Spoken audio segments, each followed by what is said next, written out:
কিভাবে চলবো, কি করবো, এই এই হতাশা নিয়ে গ্রামের সব মানুষ ব্যস্ত। সবাইকে একটু সাশ্রয়ী হতে হবে।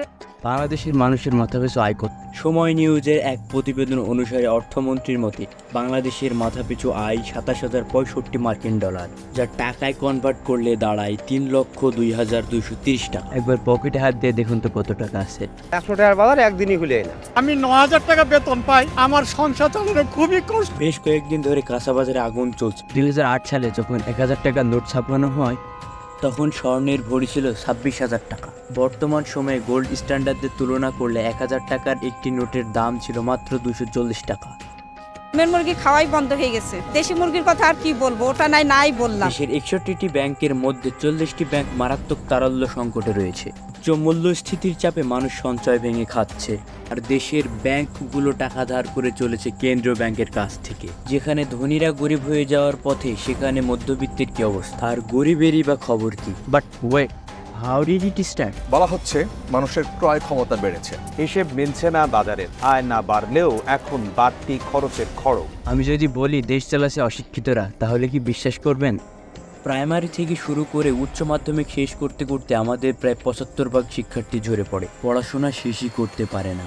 এই ঝরে পড়া শিক্ষার্থীরা মূলত আমাদের অর্থনীতির চাবিকাঠি। এরা কেউ বিদেশে কাজ করে রেমিডেন্স পাঠাচ্ছে, কেউ গার্মেন্টসে কাজ করছে। সেই গার্মেন্টস আমাদের অর্থনীতির প্রধান চালিকা শক্তিগুলোর মধ্যে একটা। যুগের পর যুগ ধরে আমাদের এই গার্মেন্টস ইন্ডাস্ট্রিকে ক্ষতি করার চেষ্টা চালানো হয়েছে। একটা সময় ছিল যখন আমরা পুরো পৃথিবীতে 87% র কটন এক্সপোর্ট করতাম। পুরো পৃথিবীতে ভারতীয় উপমহাদেশ ছিল সবচেয়ে ধনী অঞ্চলগুলোর মধ্যে একটি। জাহাজ ভর্তি সুতো নিয়ে আমাদের জাহাজ পুরো পৃথিবীতে কাঁচামালের যোগান দিত। কিন্তু তারপর শুরু হয় ব্রিটিশ কলোনাইজেশন। পুরো পৃথিবীতে যখন ইন্ডাস্ট্রিয়াল রেভলিউশন চলছে, তখন ভারতীয় উপমহাদেশ সুতার কদর ছিল সবচেয়ে বেশি, কারণ এই সুতার মুসলিম সিল্ক জামদানি ছিল সবচেয়ে উন্নত মানের। এই ইন্ডাস্ট্রিকে শোষণ না করতে পারলে ব্রিটেন লাভবান হতে পারছিল না। কিভাবে ব্রিটেন আমাদের ইন্ডাস্ট্রিকে ধ্বংস করলো বলছি। ভারতীয় উপমহাদেশ থেকে ইউরোপিয়ানদের সুতা কিন্তু অনেক খরচ হতো, তাই ব্রিটেন ভাবলো পুরো ভারতীয় উপমহাদেশটাকে কবজা করলে কেমন হয়। মুঘলদের বক্সারের যুদ্ধে হারিয়ে ব্রিটেন আমাদের উপমহাদেশে প্রথম কলোনাইজেশনের ঝান্ডা গাড়ে। ট্যাক্স এবং ট্যারিফ ছাড়াই আমাদের সুতা তারা নিয়ে যায় এবং ওই সুতার কাপড় বানিয়ে আমাদের কাছে উচ্চ মূল্যে বিক্রি করা শুরু করে। লাভের বদলে আমাদের উপমহাদেশ যখন লোকসানের আগুনে জ্বলছে, তখন আমাদের ইন্ডাস্ট্রিগুলো আস্তে আস্তে বন্ধ হতে থাকে। ঢাকায় মুসলিম বিলুপ্তির ইতিহাস নিশ্চয়ই আপনার মাথায় ঢুকেছে এতক্ষণে।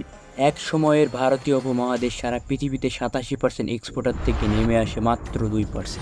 1870 থেকে 1900 সালের ভিতরে ব্রিটিশরা লুট করে নিয়ে যায় 900 মিলিয়ন ইউরো, আর এভাবে আমাদের উপমহাদেশকে ডিইন্ডাস্ট্রিয়ালাইজ করার মিশন পূর্ণ করে। ছোটবেলায় বইতে পড়া নিশ্চয়ই নীল চাষের কথাও আপনার মনে পড়ছে।